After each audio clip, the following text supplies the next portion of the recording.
მოგესალმებით, ეთერშია გადაცემა სივრცე დიალოგისთვის. მე ჟურნალისტი ნინო ვაშალომიძე ვარ. დღეს ჩვენი გადაცემის სტუმარია გახარია საქართველოსთვის პოლიტსაბჭოს წევრი გიორგი შარაშიძე. მოგესალმებით ბატონო გიორგი და მადლობას გადაგიხდით გადაცემაში მონაწილეობისთვის. მოგესალმებით, მოგესალმებით თქვენი ტელევიზიის მაყურებელს, სტუდიას, გულებს და არაფერს. ძალიან დიდი მადლობა რომ დრო გამონახეთ ჩართვისთვის და ჩვენთან საუბრისთვის, ადგილობრივი მოსახლეობისთვის, ადგილობრივი მაყურებლისთვის გურია მყავს ხედველობაში. კიდევ ერთხელ დიდი მადლობა.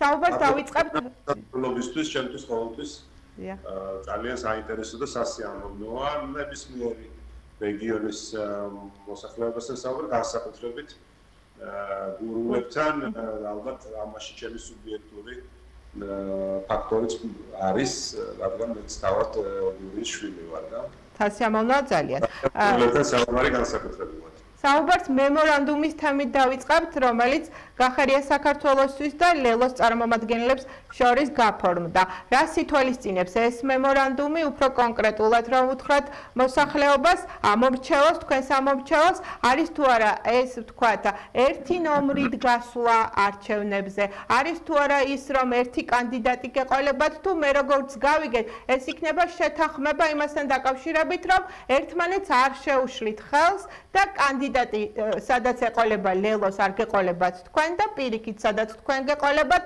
არ ეყოლება ლელოს წარმომადგენლებს. კი ბატონო, ნინო, გასაგებია კითხვა შევეცდები.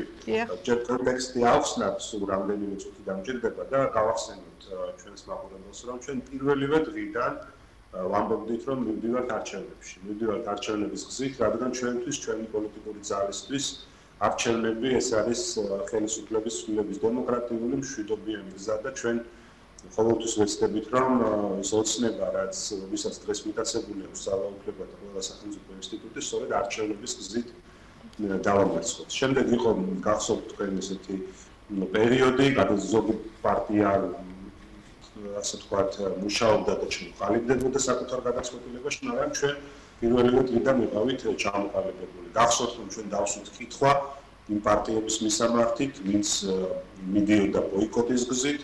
ამ პარტიებთან ერთად იყო ლელოც იმ პერიოდისთვის და ეს კითხვა მდგომარეობდა შემდეგში, რომ თუ თქვენ აპირებთ ბოიკოტის გზით სიარულს და ბოლომდე გადაწყვეტილი გაქვთ, რომ ბოიკოტს უცხადებთ თვითმმართველობის არჩევნებს, მაშინ რა გეგმა გაქვთ ბოიკოტის გზით როგორ აპირებთ ოცნების დამარცხება. სამწუხაროდ ეს პასუხი მაგდან ვერ მოვისმინეთ და სწორედ ამ კითხვას მოყვა შემდეგ უკვე ლელოს გააქტიურება, მან ჯერ დისკუსია გახსნა ამ თემაზე, საკმაოდ აქტიური საჯარო დისკუსია და ბოლოს როგორც ყველა ვნახეთ, თავად ჩამოყალიბდა საკუთარ გადაწყვეტილებაში და ჩვენ ამას მხოლოდ მივესალმებოდით და ჩვენ ყოველთვის მათ შორის იმ ეტაპზე, რა ეტაპზეც ჯერ კიდევ არ იყო ლელო ბოლომდე ჩამოყალიბებული, ვამბობდით, რომ ჩვენ მივესალმებით იმ გარემოებას, თუ ლელო მიიღებს არა ემოციაზე დაფუძნებულ გადაწყვეტილებას, არამედ პრაგმატულ ასე ვთქვათ, სერიოზულ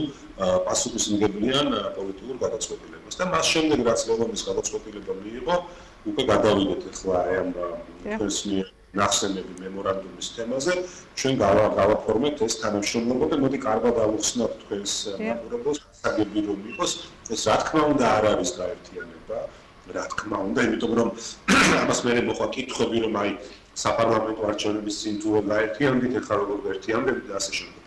პირველ რიგში უნდა ვთქვათ, რომ ეს არ არის გაერთიანება, ეს არის თანამშრომლობა კონკრეტულად იმისთვის, რომ ჩვენ ამ არჩევნებში მარტივად რომ ვთქვათ, ერთმანეთს ხელი არ შევუშალოთ და ერთობლივი ძალებით ვიმუშაოთ იმისთვის, რომ დავამარცხოთ ოცნება. რაც შეეხება კანდიდატებს. კანდიდატი ორი ვარიანტი იარსებობს სულ. პირველი ეს არის ვარიანტი, როდესაც ჩვენ გვყავს მერობის კანდიდატი იქნება ეს თუ მაჟორიტარი დეპუტატობის კანდიდატი, პოლიტიკურად ნეიტრალური კანდიდატი, ანუ უპარტიო კანდიდატი, ადამიანი, ვისაც კარგად იცნობს ადგილობრივი საზოგადოება, მაგრამ არ არის პარტიული. არც ლელოს წევრია, არც ჩვენი პარტიის წევრია, მაგრამ მას ექნება ჩვენი ორივე პარტიის ხარდაჭერა სრული და მეცაზგეთო. არა მხოლოდ ჩვენი პარტიის ხარდაჭერა, არამედ ეს უნდა იყვნენ ისეთი ტიპის კანდიდატები, რომლებიც მისაღები იქნებიან ასევე სხვა ოპოზიციური პარტიების ამომრჩევლებისთვის. ბატონო გიორგი, კანდიდატების თემას შემდეგ დავუბრუნდეთ, უბრალოდ ახლა მაინტერესებს, რამდენად მომგებიანია თქვენი პარტიისთვის არჩევნებში შესვლა იმ მოცემულობით, როცა მოსახლეობის უმრავლესობის დაკვეთა ბოიკოტია, რითი არ წმუნებთ მოსახლეობას, რომელიც სავარაუდოდ შემდეგ თქვენი ამომრჩეველი გახდება იმაში, რომ ამჯერად უპირატესი და უმჯობესია არჩევნებში შესვლა. ნინო, ჩვენ ჯერ ეგეთი მოდი ვთქვათ, რომ ეს არსად არ არის ეს ციფრი, რომ მოსახლეობის უმრავლესობა წინააღმდეგია არჩევნებში მონაწილეობის, ეს ასე არ არის. თქვენი ცნობილ კვლევას გულისხმობთ. ამ კვლევაში ეს პასუხები არის ჩაშლილი სხვადასხვა მხარდამჭერების ჭრილში. მაგალითად, ოცნების მხარდამჭერების 70%-ზე მეტი ემხრობა არჩევნებში მონაწილეობა. ჩვენი პარტიის მხარდამჭერების ნახევარი ემხრობა არჩევნებში მონაწილეობას და მათ შორის იმ პარტიების მხარდამჭერების, რომლებიც დღემდე ბოიკოტის მომხრეებად რჩებიან, ამ პარტიების მხარდამჭერთა რიცხვებშიც კი მინიმუმ 1/3, 30-დან 35%-მდე მაინც ემხრობა არჩევნებში მონაწილეობას და მე დარწმუნებული ვარ, რომ ეს რიცხვი არჩევნების მოახლოებასთან ერთად უფრო და უფრო გაიზრდება. რადგან სამწუხაროდ დღეს ჩვენ სამომრჩეველს არ მოусმენია გეგმა ბოიკოტის შემთხვევაში ის ოპოზიციური პარტიები როგორ აპირებენ ოცნების დამარცხებას. და დარწმუნებული ვარ იმაშიც, რომ განსაკუთრებით რეგიონებში, ახლა ჩვენ რომ გურიაში ჩავატაროთ მარტივი გამოკითხვა, გავიდეთ ქუჩაში, გავაჩეროთ ადამიანები და ვკითხოთ ისინი ორი არჩევანიდან, ორი ცუდი არჩევანიდან, ამას ჩვენ ხო არ მალავთ. ჩვენ ვამბობთ, რომ არჩევანი არჩევნებში წასვლასა, დღევანდელ პირობებში არჩევნებში წასვლასა და ბოიკოტ შორის ეს ორივე ცუდი არჩევანი, მაგრამ ეს ვარიანტია, მაგრამ ეს არის არჩევანი ცუდსა და უარეს შორის. და იმას გეკითხებით, რითი ჯობია არჩევნებში შესვლა და ბოიკოტს, დიახ? ამას ვამბობ ზუსტად.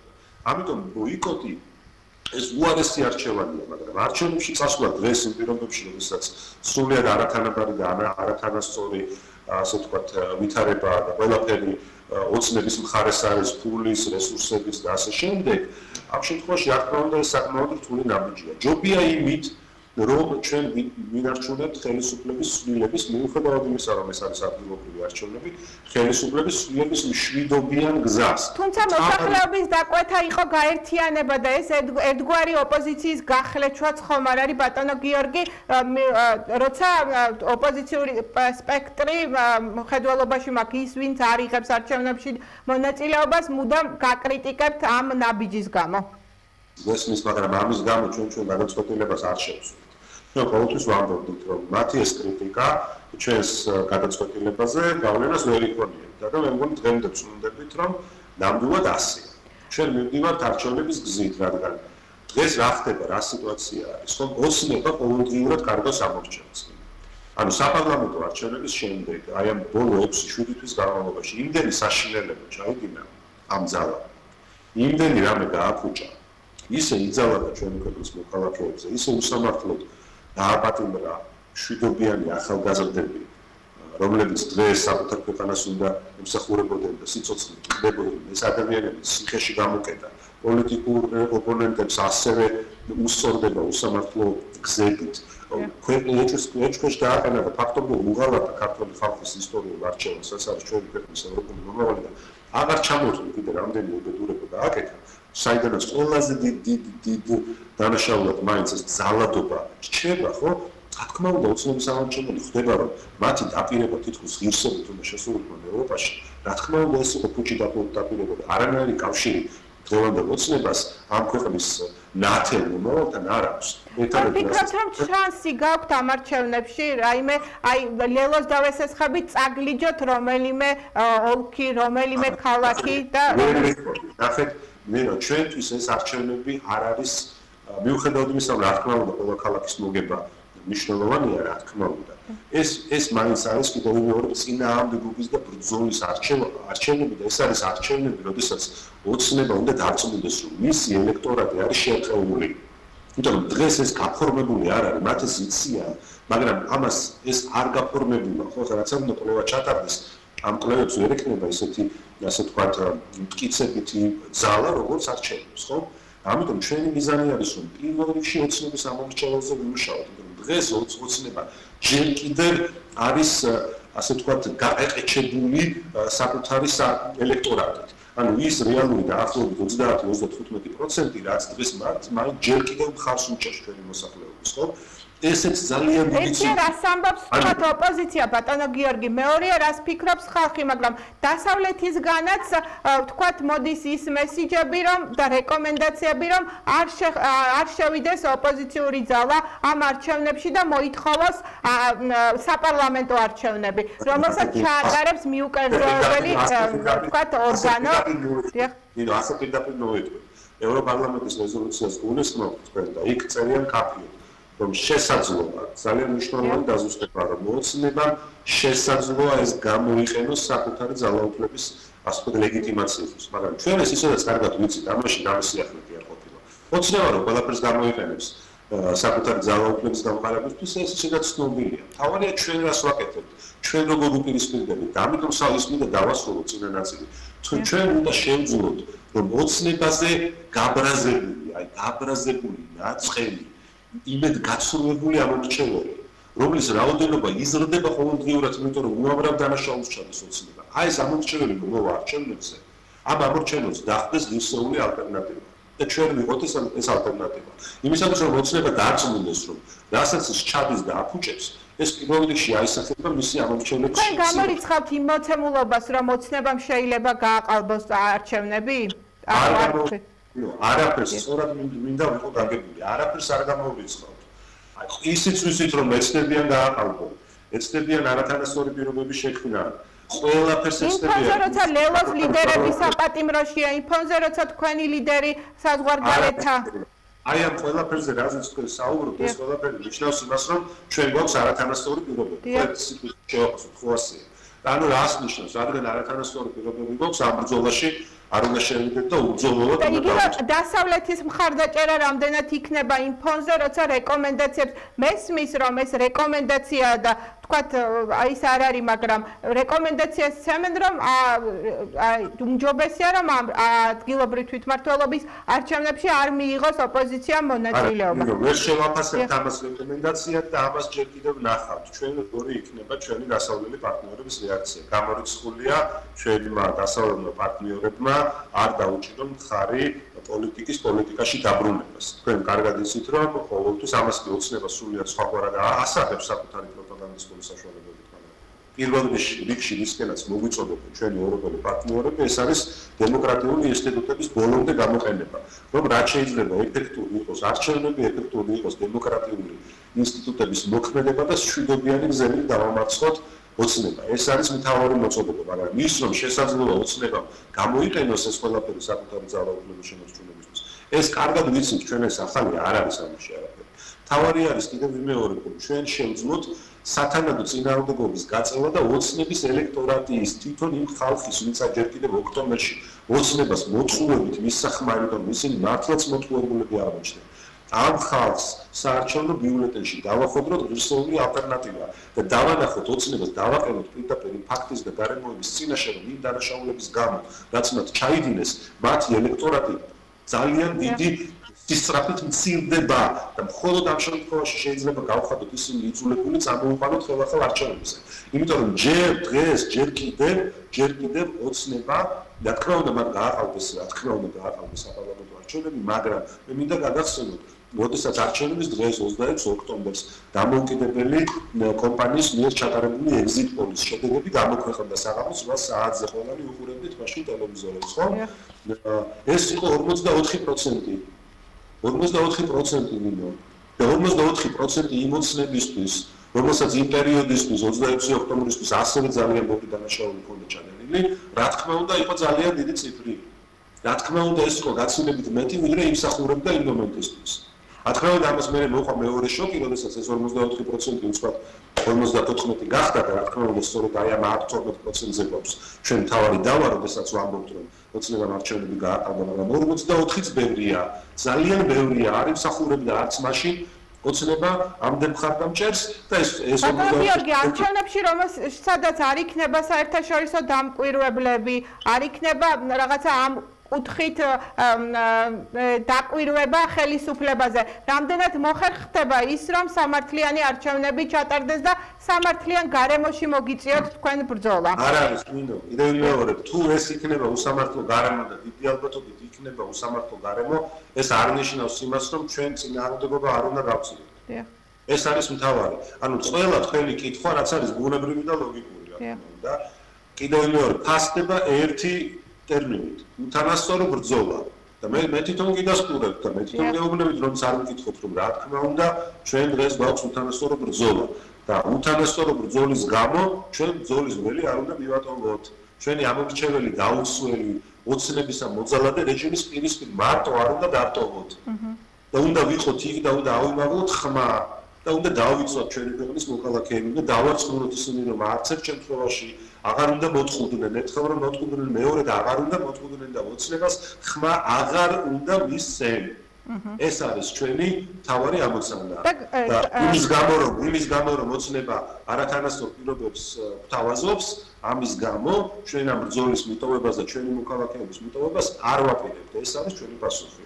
ბატონ გიორგი და სანამ არჩევნების თემას დაუბრუნდებით და კანდიდატებს გურიაში თუ ვინ გვეყოლება, აუცილებლად გვაინტერესებს თქვენი და თქვენი პარტიის დამოკიდებულება იმასთან დაკავშირებით, რომ ვისმენთ არაერთ კრიტიკას, არაერთ კრიტიკულ წერილს დასავლეთიდან, რომელიც ხელისუფლების მიმართ არის გამოგზავნილი. შესაბამისად, თქვენი შეფასება ამ ყველაფერზე და ეს მიგვიყვანს თუ არა იქამდე, რომ საქართველო დაკარგავს უვიზო მიმოსვლას და შესაბამისად ევროინტეგრაციის კურსს. თქვენ კარგად იცით, რომ 15 ივლისს ბრიუსელში იყო ევროკავშირის საგარეო საქმეთა მინისტრების შეხვედრა. და იცით ისიც, რომ ბატონი გიორგი გახარია იმყოფება ევროპაში და რა თქმა უნდა, მან ეს შანსი გამოიყენა იმისთვის, რომ პირადად მისულიყო ბრიუსელში, პირადად ქონოდა ჩაეტარებინა შეხვედრები უკლებლივ ყველა წევრი სახელმწიფო საგარეო საქმეთა მინისტრთან და ისინი დაეწმუნებინა იმაში, რომ მიუხედავად ოცნების მიერ ჩადენილი უამრავი დანაშაულებისა, ეს დიდი პრივილეგია, რაც არის უვიზო მიმოსვლის რეჟიმი ევროპასთან, ეს პრივილეგია ქართულმა ხალხმა არ უნდა დაკარგოს. ფაქტობრივად იჯება ქართველი ხალხი, ასე გამოდის. რა თქმა უნდა და არ უნდა დაისაჯოს. ამიტომ, როდესაც ჩვენ საუბრობთ იმაზე და რაღაცა გარკვეული ოცნებაც და კიდევ რამდენიმე სხვა მათ შორის ოპოზიციურ პარტია სამწუხაროდ თითქოს ამბობს, თითქოს ვინმე სადმე გაიქცა, დიდი ბოდიში არავინ არსად არ გაქცეულა და პირველ რიგში გიორგი გახარია აკეთებს ჩვენი ქვეყნის და ხალხისთვის უმთავრეს საქმეს. დღეს ეს საკითხი ბრიუსელში წყდება. რადგან ბრიუსელში წყდება, ამიტომ იყოფნა საჭირო და ბუნებრივია ის იქიდან არის ძალიან ეფექტური და ის აღმოჩნდა პოლიტიკოსი, რომლის სიტყვას რა თქმა უნდა აქვს გავლენა და ის დადასტურდა იმ შედეგით, რაც მივიღეთ, რომ ჯერ კიდევ გადაიდო ეს უვიზო რეჟიმის გაუქმების საკითხი. გადაიდო ეს საკითხი და რა თქმა უნდა ამაში არის გიორგი გახარიას უდიდესი დამსახურება, მან პირადად ასე ვთქვათ იმუშავა ყველა იმ შესაბამის ქვეყნის მინისტრთან, რომ მათ ეს გადაწყვეტილება არ მიიღოთ. სხვა შემთხვევაში ჩვენ დღეს შესაძლოა უკვე ყოფილიყავით იმ ვითარებაში, როდესაც ევროკავშირს დაწყებული ექნებოდა შესაბამისი პროცედურები უვიზო რეჟიმის გაუქმების და მინდა გაგახსენოთ, რომ ამ რეჟიმით ძალიან ბევრი საქართველოს მოქალაქე, მათ შორის გურულები, გურიიდან უამრავი ადამიანი სარგებლობს არა მხოლოდ უბრალოდ ტურისტული მიზნით მოგზაურობის კუთხით. ეს ეხება განათლების მიღებას, ეს ეხება ხარისხიანი ჯანდაცვის მომსახურების მიღებას, ეს ეხება უპრობლემოდ იქ გარკვეული დროებითი სამუშაოს მოძებნებას და შესაბამისად საკუთარი ოჯახის კეთილდღეობის გაზრდას და უამრავ სხვა სიკეთეს და ასევე უნდა გვესმოდეს, რომ ეს არის დაკავშირებული ჩვენი ქვეყნის ასე ვთქვათ პოლიტიკურ პრივილეგიასთან. ჩვენ უნდა გვესმოდეს, რომ კანდიდატის სტატუსი აქვს დღეს საქართველოს და განსხვავებით მაგალითად მოლდოვასგან, რომელსაც უკვე შეძლო და ჩვენ ვიყო წლები და რამდენიმე წლის წინ, როდესაც ბევრად წინ ვიყავით იგივე რეფორმების კუთხით, მოლდოვა ბოლო წლებში იმდენად დააზიანა ოცნებამ საქართველოს დემოკრატიული გზა და იმდენად ცუდი კანონები მიიღო და იმდენად ავტოკრატიული რეჟიმი შექმნა, რომ ჩვენ დღეს ნაცვლად იმისა, რომ უკვე მოლაპარაკების სტადიაზე ვიყოთ გადასული და უამრავ დაფინანსებას გვეუბნებოდეთ კიდევ ჩვენი ასე ვთქვათ სახელმწიფოს კიდევ უფრო დემოკრატიულად გადაქცევისთვის, აი ამის ნაცვლად ჩვენ უკვე ნახეთ ესეთი ტიპის პრეცედენტიც კი განიხილება, როგორც არის უვიზო რეჟიმის გაუქმება. რა თქმა უნდა, ეს არის სერიოზული დანაშაული და ამაზე პასუხისმგებელი არის ოცნება. ჩვენ ყველაფერს გავაკეთებთ, რომ ეს არ მოხდეს. პირველ რიგში გიორგი გახარიანი მთელი ჩვენი გუნდი იმუშავებთ იმისთვის, რომ ამის გამო ქართული ოცნების დანაშაულების გამო ქართული ხალხი არ დაისაჯოს, მაგრამ კიდევ ვიმეორებ, რომ თუ ეს მოხდა და ეს როცა არ მოხდეს ეს საკითხი როგორც სერიოზულად განხილება, ამაზე პასუხისმგებელი არის ოცნება. ამიტომ ჩვენ გვჭირდება, რომ კიდევ ვიმეორებ, აი ეს წერილი რაც გამოაგზავნა ევროკავშირმა, რომ ოცნებ ჯერ კიდევ მისცა ქართული ბოლო შანსი ოცნებას, რომ გარკვეული რეფორმები ჩაატაროს და შეაჩეროს ჩვენ. იგივე ბოლო წერილი, რომელიც ბოჭორიშვილს მიწერეს გუშინ ევროკომისრება. კი ბატონო, ნებისმიერი წერილი, ნინო, ემსახურება რამე განსაკუთრებულზე გვაქვს საუბარი. ადამიანის უფლებების დაცვაზე გვაქვს საუბარი. დემოკრატიულ განვითარებაზე გვაქვს საუბარი. სამართლიან სასამართლოზე გვაქვს საუბარი. კანონის უზენაესობაზე გვაქვს საუბარი. ეხლა ოზურგეთში რო გახვალთ, რომელიმე ადამიანი გეტყვით, არ გვინდა დამოუკიდებელი სასამართლო, არ გვინდა კანონობდესო, არ გვინდა ადამიანის უფლება დასული იყოსო, არ გვინდა ის რომ სასამართლოში რომ მექნება საქმე სამართლის პოვნის იმედი მქონდესო. ამას ითხოვს ჩვენგან ევროკავშირიდან და ეს არის ის თავარი დირეგულებები. რაზეც დგას ევროკავშირი. ბატონ გიორგი და ბოლო კითხვა დასასრულისკენ მივდივართ კანდიდატებთან დაკავშირებით თქვენი პარტია თუ არის ჩამოყალიბებული გურიაში კანდიდატებთან დაკავშირებით ვინ ეყოლება მერობის კანდიდატი როგორც ოზურგეთში ლანჩხუთში ჩოხატაურში ამასთან დაკავშირებით თუ მიდის მსჯელობა და შეთანხმება ლელოსთან. ბატონო მადლობა ამ კითხვისთვის რა თქმა უნდა ამ შემთხვევაში ჩვენ და ლელო ერთობლივად მუშაობთ. და რაც თავარია ბატონი გიორგი თუ ჩამოვა და თუ იქნება საქართველოში არჩევნების პერიოდი აუცილებლად ჩამოვა, აუცილებლად, მაგრამ თავარი რაც შეიძლება კანდიდატებს მინდა თქვენი ეთერის, თქვენი გადაცემის საშუალებით გურულებს მოუწოდო, რომ მათ აქვს საშუალება როგორც მერობის კანდიდატებად დარეგისტრირების, ასევე მაჟორიტარი დეპუტატობის კანდიდატებად დაფიქსირების. არანაირი ვალდებულება რომ ისინი იყვნენ ან ჩვენი პარტიის წევრები, ან ლელოს წევრები არ არის. ჩვენ ვეძებთ, პირდაპირ გეუბნებით, ვეძებთ და ვიწვევთ პოლიტიკურად ნეიტრალურ ადამიანებს, ვინც თვლიან, რომ ჩვენი მხარდაჭერის პირობებში მათ შეეძლებათ მოიპოვონ გამარჯვება და იზრუნონ საკუთარი ქალაქის თუ სოფლის კეთილდღეობაზე, ჩვენი კარი ამ ადამიანებისთვის ღია, დრო გვაქვს, ნუ ეს დავაზუსტოთ. ჩვენ კანდიდატების წარსადგენად დრო გვაქვს 4 სექტემბრამდე. შესაბამისად, მთელი აგვისტო და ივლისის დარჩენილი პერიოდი შეგვიძლია დავუწყოთ იმას, რომ ამ კანდიდატებზე შევჯეროთ. აი ახლა თამამად აცხადებთ, რომ სამივე მუნიციპალიტეტში გეყოლებათ კანდიდატი? კანდიდატი გვეყოლება, მაგრამ პირველ რიგში ჩვენი ამოცანაა, რომ ესენი იყვნენ უპარტიო კანდიდატები. კიდევ ვიმეორებ, უპარტიო კანდიდატები, რადგან მათ ჰქონდეთ არა მხოლოდ ჩვენი პარტიების, ჩვენი და ლეოს მხარდაჭერა, არამედ ჰქონდეთ იმ ოპოზიციური პარტიების ამორჩეველთა ნაწილის თუნდაც მხარდაჭერა, ვინც ბოიკოტში რჩებიან. ამიტომ მეგობრებო, ვისაც გაქვთ სურვილი, რომ თქვენი თავი, ასე ვთქვათ, იხილოს ჩვენმა ამორჩეველმა ოზურგეთის, ჩოხატაურის, ლანჩხუთის მერობის კანდიდატებად, მაჟორიტარი დეპუტატობის კანდიდატებად, ჩვენი კარი არის ღია, ველოდებით ნებისმიერი თქვენი კანდიდატურა იქნება განხილული ჩვენი და ლელოს საერთო თანამშრომლობის შეთანხმების ფარგლებში. მადლობა დიდი, მადლობა ბატონო გიორგი ჩართვისთვის და საუბრისთვის. მაყურებელს კი შევახსენებთ, რომ დღეს ჩვენი გადაცემის სტუმარი იყო გახარია საქართველოსთვის პოლიტსაბჭოს წევრი გიორგი შარაშიძე. მადლობა კიდევ ერთხელ.